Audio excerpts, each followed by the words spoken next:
Assalamualaikum warahmatullahi wabarakatuh. Halo Bapak, Ibu, dan teman-teman semua.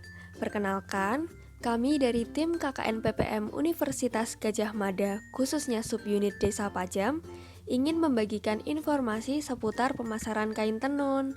Semoga bermanfaat ya. Setelah kemarin, di materi pertama kita sudah membahas mengenai pengantar pemasaran. Di materi ini kita akan berbicara mengenai strategi pemasaran, yaitu cara yang paling efektif untuk mengantarkan produk masuk ke pasar dan sampai ke tangan konsumen. Kita harus memperhatikan tahap ini karena yang pertama, agar bisa merespon kebutuhan pasar, di mana istilahnya kita mencari tahu keadaan sebenarnya itu masyarakat sedang menyukai dan membutuhkan apa sih. Nah, lalu kita menyesuaikan produk kita supaya mampu bersaing dengan kompetitor kita. Pasti muncul pertanyaan mengenai sarung tenun Kaledupa yang terbilang sudah merepresentasikan Kaledupa. Lalu, bagaimana maksudnya disesuaikan? Pada materi ini, nanti akan kita bahas mengenai penyesuaian yang bisa dilakukan oleh Bapak dan Ibu dengan tujuan meraih keuntungan maksimal. Sekarang kita akan berkenalan dengan strategi 4P. Komponen dalam strategi 4P terdiri dari produk atau barang kita, place atau tempat kita berproduksi sampai tempat berjualan, price atau harga yang kita tetapkan, dan promotion, yaitu cara untuk mendapatkan pembeli hingga menjadi pelanggan. Yang pertama, kita akan membahas hal-hal yang berkaitan dengan produk.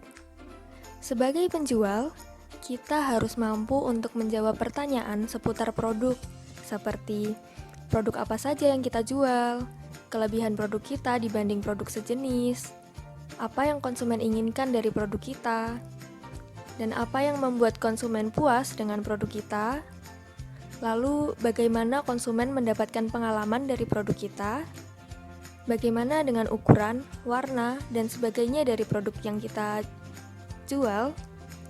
Yang terakhir, apakah kita memiliki merek atau brand, atau hanya sekedar menjual barang? Oke, di sini saya mengambil contoh kelompok tenun Homoru Pangilia, karena saya sudah cukup mendapatkan sebagian informasi. Kita harus pastikan setiap anggota mengerti bahwa mereka merupakan anggota dari Homoru Pangilia, termasuk arti filosofi nama tersebut. Karena ketika wisatawan datang, mereka tidak peduli siapa ketua dan siapa anggotanya. Wisatawan pasti menanyakan kepada orang yang berada di dekatnya mengenai nama Homoru Pangilia, sehingga pastikan semua anggota kelompok tahu. Selanjutnya, pastikan kita dapat memberi penjelasan apa saja produk yang kelompok tenun hasilkan, mulai dari dompet sampai sarung seperti pada gambar.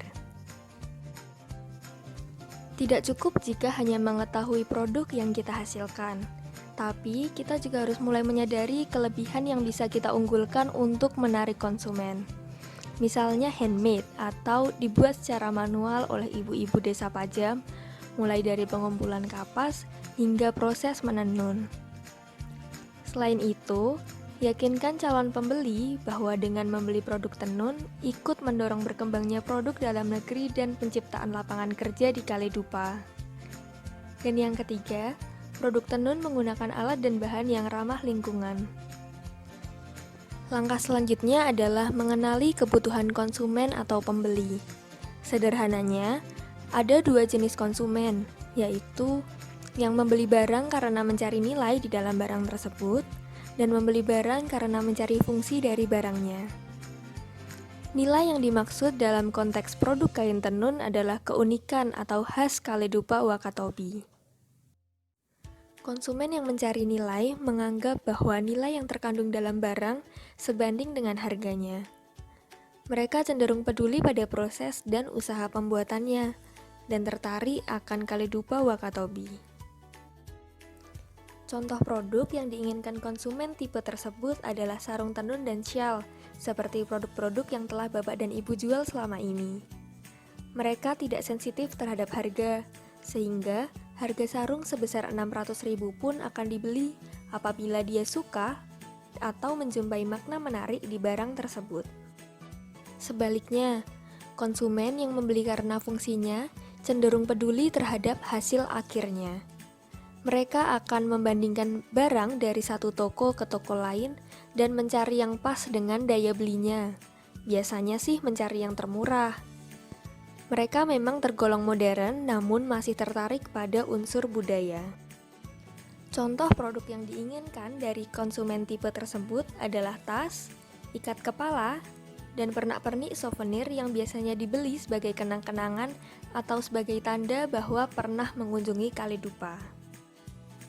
Untuk mempertahankan konsumen tipe pencari fungsi barang, kita dituntut untuk berinovasi secara terus-menerus. Tumbuhnya inovasi didukung dengan mencari tahu mengenai isu terkini. Misalnya, isu pengurangan sampah plastik yang sedang marak. Sebagai penjual, kita perlu merespon positif isu tersebut, dengan misalnya memproduksi barang-barang yang dibutuhkan masyarakat dalam membantu mengurangi sampah. Seperti pada gambar, terdapat tas tenun untuk botol minum, tas belanja, dan sampul buku. Bisa kita lihat, tenun dipadukan dengan bahan lain sehingga biaya yang dikeluarkan bisa ditekan. Contoh isu kedua adalah pandemi yang sedang terjadi sekarang, yakni COVID-19, menghimbau seluruh masyarakat tanpa terkecuali untuk menggunakan masker. Ini merupakan peluang bagi Bapak dan Ibu untuk memproduksi masker dengan aksen tenun Kalidupa. Biasanya masker dipasarkan dengan harga kisaran Rp20.000 sampai Rp35.000. COVID-19 juga memaksa kita untuk bekerja dari rumah. Tentu banyak juga orang yang terdorong untuk membeli laptop demi kepentingan kerja. Nah, Bapak Ibu bisa mulai menyediakan tas laptop misalnya dari kain tenun dan dipasarkan kepada mereka. Masih banyak ide-ide lain yang bisa dikembangkan untuk memproduksi barang yang bisa dipakai sehari-hari. Misalnya seperti dompet, celana, atau sarung bantal. Ide-ide yang saya bagikan ini berasal dari Lawe Indonesia. Bapak dan Ibu juga bisa loh mencari inspirasi untuk perpaduan warna dari benda, hewan, dan tumbuhan yang berada di sekitar Bapak dan Ibu.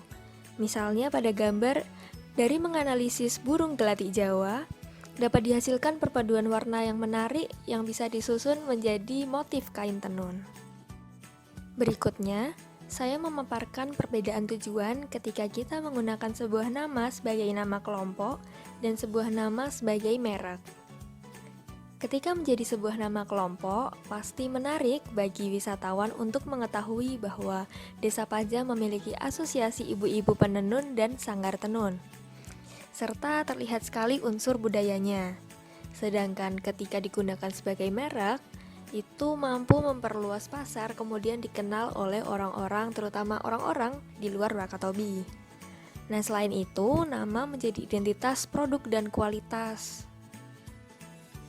Komponen P yang kedua adalah place atau tempat, di mana kita sebagai penjual harus mampu untuk menjawab pertanyaan seputar tempat produksi dan tempat berjualan. Contohnya di kelompok Homoru Pangilia, ada waktu tertentu untuk ibu-ibu menenun di rumah, dan ada waktu tertentu lainnya ketika ibu-ibu menenun di sanggar. Masing-masing memiliki keuntungan sendiri, maka dari itu, penting bagi setiap kelompok tenun untuk memiliki perencanaan yang baik kapan dan di mana mereka harus berproduksi. Pertanyaan selanjutnya adalah, sebaiknya di mana konsumen bisa menemukan produk tenun Kalidupa? Dari informasi yang saya dapatkan dari beberapa sumber, saya mendapatkan data kasar bahwa selama ini produk tenun dibeli oleh instansi yang memesan secara borongan, lalu dibeli oleh orang-orang yang mengikuti festival tenun, dibeli orang yang berkunjung langsung, dan dibeli karena direkomendasikan oleh orang-orang lain yang pernah berkunjung ke Kalidupa. Sebenarnya, masih ada loh potensi tempat berjualan yang bisa kita coba. Potensi lain yang dimaksud adalah e-commerce atau web di internet yang bisa kita manfaatkan untuk menjual produk. Tenang saja, di materi video berikutnya akan ada kok penjelasan mengenai bagaimana membuat toko di internet. Ini adalah contoh kain tenun dari daerah lain yang dijual melalui Tokopedia. Sedangkan yang ini adalah contoh produk-produk tenun daerah lain yang dijual melalui Shopee. Komponen P yang ketiga adalah price atau harga. Sebagai penjual, kita juga harus mampu menjawab pertanyaan seputar harga produk. Tidak hanya produk yang kita jual, namun juga harus bisa membandingkan dengan harga produk kompetitor. Setelah itu, tentukan strategi harga yang akan dipakai. Sebagai informasi, penentuan harga tidak bisa dilakukan secara sembarang, karena produk yang mengandung nilai manfaat yang baik akan mengundang minat masyarakat untuk membeli. Kemudian, minat itu baru bisa menjadi pembelian yang nyata jika disertai dengan daya beli atau kekuatan membayar, sehingga harga merupakan unsur yang penting. Penentuan harga bisa dilakukan melalui langkah-langkah berikut. Yang pertama, menghitung seluruh biaya produksi dan keuntungan. Yang kedua, menyesuaikan dengan perkembangan harga produk sejenis di pasaran. Yang ketiga, menyesuaikan dengan daya beli dari target konsumen yang ingin disasar. Dan yang terakhir, mengukur kekuatan nilai dan manfaat yang ditawarkan, dalam hal ini keunikan. Mungkin Bapak dan Ibu bertanya-tanya, kalau sarung apa mungkin harga diturunkan, padahal kan pembuatannya susah? Tenang saja, kita bisa mencari alternatif lain untuk menurunkan harga namun tidak mengalami kerugian, yaitu kembali lagi dengan inovasi produk. Seperti botol minum tersebut pada gambar, mungkin unsur tenunnya tidak sampai 50%, sehingga masih bisa dibanderol dengan harga murah. Komponen terakhir adalah promosi. Kegiatan promosi bertujuan untuk memberitahu calon konsumen mengenai nilai manfaat produk kita dalam rangka mengundang minat mereka untuk membeli produk. Selain itu, promosi juga mampu untuk meningkatkan status pembeli menjadi pelanggan.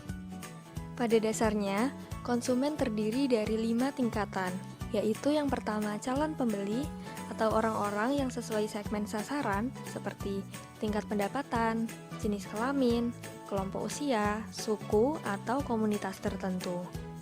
Yang kedua ada pembeli atau orang-orang baik segmen pasar ataupun tidak yang telah membeli produk. Yang ketiga, pelanggan, yaitu pembeli yang puas dan membeli ulang produk secara berkala.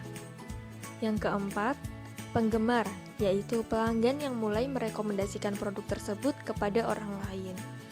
Dan yang terakhir adalah pembela, yaitu pelanggan yang rela berjuang untuk mendapatkan produk dan secara sukarela membela produk jika ada yang menjelek-jelekkan.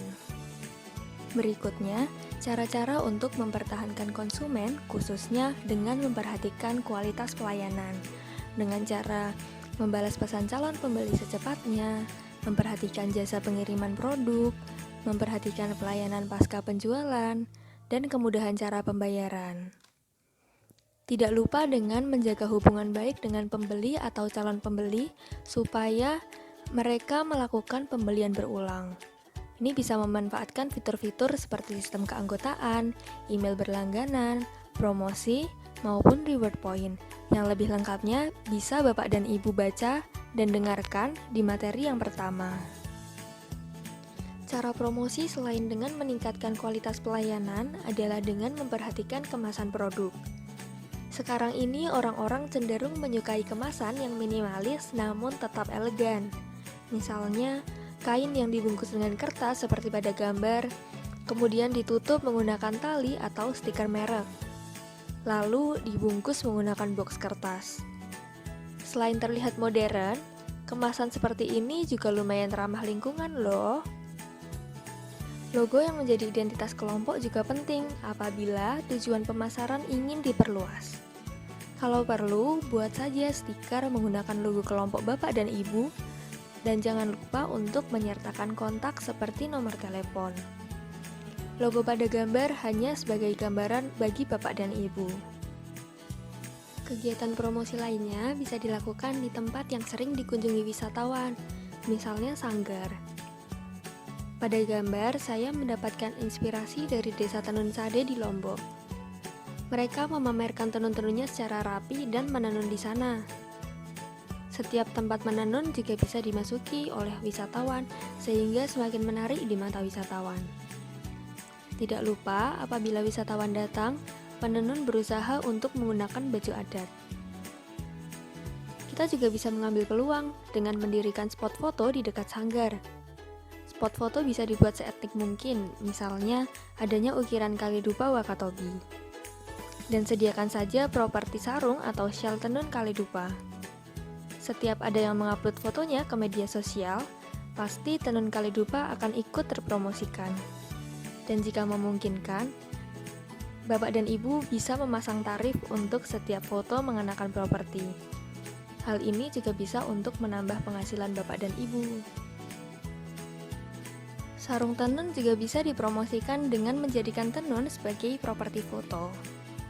Hampir sama dengan ide spot foto tadi. Bedanya, pengambilan foto ini bisa dilakukan di alam terbuka dengan model yang menarik, misalnya pada saat sunrise atau sunset di Bukit Pajam. Bisa juga wisatawan sebagai modelnya, lalu kita menyewakan sarung tenun. Peluang lain yang bisa diambil adalah jika ada orang daerah yang memiliki kemampuan fotografi, buat saja paket foto termasuk sewa kain plus jasa fotografer dan terapkan tarif harga. Kalau ini sepertinya sudah sering ya Bapak dan Ibu lakukan, yaitu promosi melalui pameran yang diadakan oleh pemerintah daerah, seperti Festival Barataka Hidupa. Sekarang kita sudah mulai membicarakan mengenai media sosial. Sebagai salah satu bentuk promosi yang menarik, saya merekomendasikan Bapak dan Ibu untuk membuat satu akun halaman Facebook atas nama kelompok untuk berjualan. Menariknya, kita bisa memasukkan katalog sesuai kategori loh, seperti pada gambar. Untuk tutorial atau caranya, akan disampaikan di materi video selanjutnya.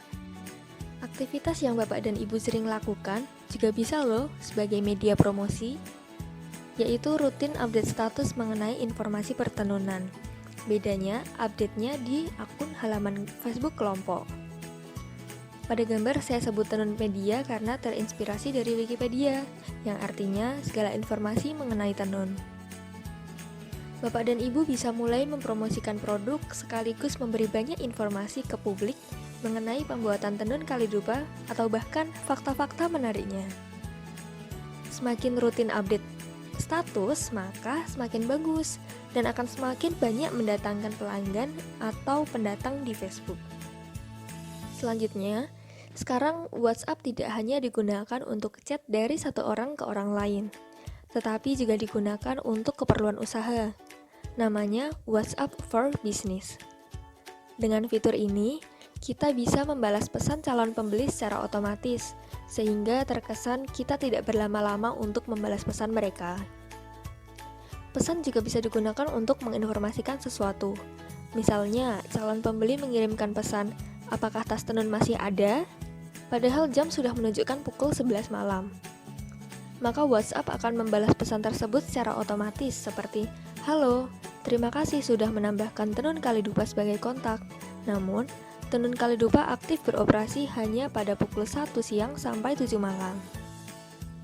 Pesan Anda akan dibalas cepatnya ketika kami beroperasi kembali. Terima kasih." Nah, itu contohnya. Media jual beli terakhir yang kami rekomendasikan adalah Tokopedia atau Shopee. Di sana, kita bisa menemukan banyak sekali barang yang dijual oleh orang lain, dan kita juga bisa ikut berjualan secara gratis. Baik Bapak dan Ibu, cukup sekian pemaparan informasi mengenai pemasaran tenun pada materi 2.